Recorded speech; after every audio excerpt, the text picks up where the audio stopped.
ഇപ്പോൾ നമ്മൾ നിൽക്കുന്നത് ഒരു എക്സ്പ്രസ് വേയുടെ ഉള്ളിലുള്ള പാർക്കിംഗ് ഏരിയയിൽ നിൽക്കുകയാണ്.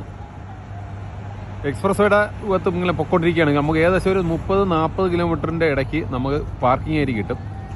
മിക്കവാറും എല്ലാ പാർക്കിംഗ് ഏരിയയിലും ഇതേ കണക്കുള്ളൊരു റെസ്റ്റോറൻറ്റ് കാണും. ഇത് റെസ്റ്റോറൻ്റാണ്. പിന്നെ റെസ്റ്റ് റൂം അപ്പുറത്ത് ഈ കാണുന്നത് റെസ്റ്റ് റൂം.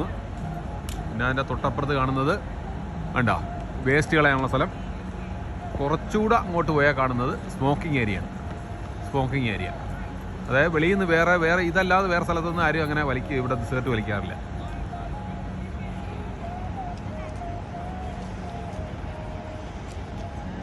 നോക്കണ്ട ഇവിടെ ഭയങ്കര വൃത്തിയായിട്ടാണ് ഇവർ അങ്ങനെ അത്രയും ആൾക്കാർ ഇവിടെ സ്റ്റാഫ് മെയിൻറ്റെയിൻ ചെയ്ത് നല്ല രീതിയിൽ കഴുകി വൃത്തിയാക്കി ഉപയോഗിക്കുന്നുണ്ട്.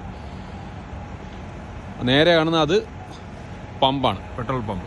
ഇതിൻ്റെ ഉള്ളിൽ നോർമലി വെളിയിൽ ഉള്ളതിനെക്കാട്ടി കുറച്ചുകൂടെ പൈസ കൂടുതലായിരിക്കും.